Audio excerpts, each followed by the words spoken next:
I am very pleased to welcome you here today for the launch of Watchlist's newest flagship report focused on attacks on healthcare and denial of humanitarian access in South Sudan, entitled Everyone and Everything is a Target: The Impact on Children of Attacks on Healthcare and Denial of Humanitarian Access in South Sudan.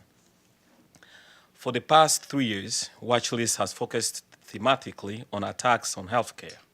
This is the third in a series of reports, with the two previous reports released last year focused on Afghanistan and Yemen, and updates to those reports released last month. The report on South Sudan is the first time we have documented incidents of attacks on healthcare and denial of humanitarian access and considered the collective impact. Now, I will now turn it over to Christine Monaghan, Watchlist Research Officer and author of the report, to discuss the findings and recommendations. Christine is responsible for preparing our reports through field and desk-based research and conducting related advocacy. Prior to joining Watchlist, Christine worked for the Global Coalition to Protect Education from Attacks and held consultancies with UNICEF and the postdoctoral fellowship at New York University. So in this report, Everyone and Everything is a Target: The Impact on Children of Attacks on Healthcare and Denial of Humanitarian Access in South Sudan, we aim to capture incidents of attacks on medical facilities and personnel, as well as denials of humanitarian access in South Sudan during a 2-year reporting period of January 2016 to December 2017, and the impact of attacks and denials on children's health. We first conducted a systematic review of UN and non-UN organizations' reports related to attacks on healthcare, as well as public health and the delivery of humanitarian aid. In late 2017, I also conducted field research with South Sudanese refugees across 5 different refugee settlements in northern Uganda, and with health and humanitarian workers in Juba, South Sudan in December of 2017. In total, information shared by more than 90 people was included in the report, and we documented incidents from throughout the country. So as I said, in the report, we try to capture the impact of attacks on children's health through first establishing the health context prior to the reporting period, showing how health indicators have changed as conflict escalated during the reporting period, and then how attacks have compounded challenges to children's access to health care. Now, unlike previous reports that we published last year focused on attacks on healthcare in Afghanistan and Yemen, this was more challenging in South Sudan because there was very little healthcare infrastructure or monitoring or reporting infrastructure at the outset of the conflict in December 2013. And there was even less still as conflict wore on. In terms of what we were able to establish, however, we know that in South Sudan prior to the reporting period, and when South Sudan gained independence in 2011, donors contributed hundreds of millions of dollars in development funding to build the country's healthcare infrastructure. They trained hundreds of doctors and nurses and established a system of clinics and hospitals throughout the country. After the Civil War started, almost all of the small gains made in the preceding 2 years had been quickly reversed. During the reporting period, the number of South Sudanese requiring health care skyrocketed, while the already limited availability of health care continued to contract. Rising health needs have been caused by the spread of preventable epidemic diseases, including the longest-running cholera outbreak in South Sudan's history, outbreaks of measles throughout the country, famine in a few parts of the country, widespread growing rates of malnutrition and acute malnutrition, and rapidly rising rates of malaria, which every week kill about 200 people, the majority children. That over 4 million South Sudanese people have been displaced by the conflict only further complicates these issues. There is very limited availability of food, shelter, or clean water in areas within South Sudan hosting IDPs, or in refugee camps and settlements in neighboring countries.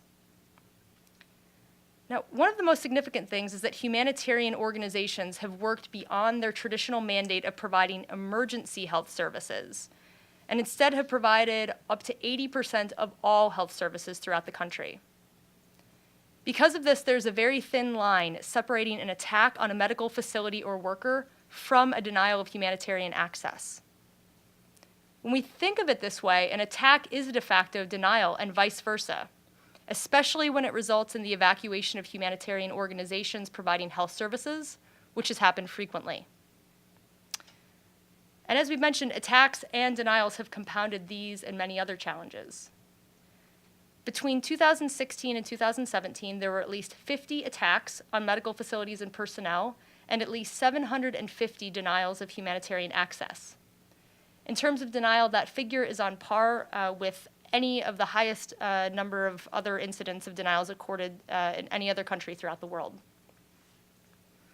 The majority of incidents were perpetrated by the Sudan People's Liberation Army and the Sudan People's Liberation Army in opposition. And in the report itself, we document approximately 50 incidents that are representative of the different types of attacks and denials of access. I'll share an overview of just some of the different types. Parties to the conflict have damaged or destroyed medical facilities through arson and looting. They've occupied medical facilities, intimidated, detained, abducted, and killed medical personnel, shot at and stolen ambulances, attacked medical workers while they were transporting patients to the hospital in marked ambulances, and they've threatened medical workers for reportedly treating the opposition. For example, when we interviewed 2 South Sudanese doctors who had fled to northern Uganda from the Equatorias, they described trying to run a clinic as the conflict intensified. They said this: "By March 2016, almost the entire population had gone, and soldiers were the only ones coming to the clinic. Over 20 would come, and they would show us their guns as payment. We were overseeing the construction of a pediatric hospital with 22 beds funded by the US. But one day, the SPLA-IO came and ordered us to go, and we knew we had to or they would kill us. The hospital was never finished. It was over $150,000 just gone." Denials of access have also taken many forms, including the abduction and killing of humanitarian workers, denying passage at checkpoints to humanitarian convoys, and a range of bureaucratic access impediments, including, for example, escalating fees for work permits for foreign staff and demanding that humanitarian organizations pay the government, SPLA, and the SPLA-IO for the release of humanitarian aid to civilians. We also heard reports of airport landing fees for humanitarian flights and sitting fees for humanitarian organizations to meet with leaders of the SPLA and the SPLA-IO to negotiate access to civilian populations. Now, in addition to outbreaks of preventable diseases and the public health diseases already mentioned, attacks and denials have also resulted in the flight of the limited number of trained medical personnel and challenges hiring new staff. In some cases, undertrained staff members were tasked with treating complex trauma cases. We heard one story where an undertrained staff member conducting surgeries was quote-unquote killing people because he was improperly performing procedures unknowingly.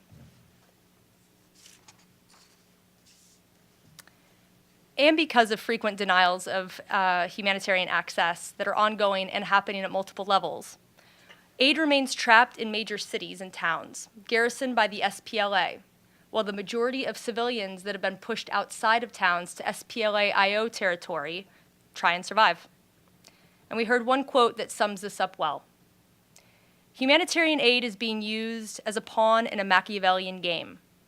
Humanitarians are playing by rules of international law and trying to work within a constantly changing system dictated by the government, while parties to the conflict are playing a game by an entirely different set of rules."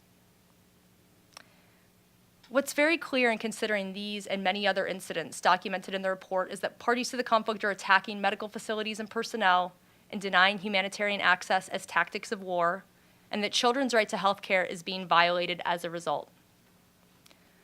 Now, we make a number of targeted recommendations for all relevant stakeholders, and the recommendations I'll highlight here are mostly related to improved accountability.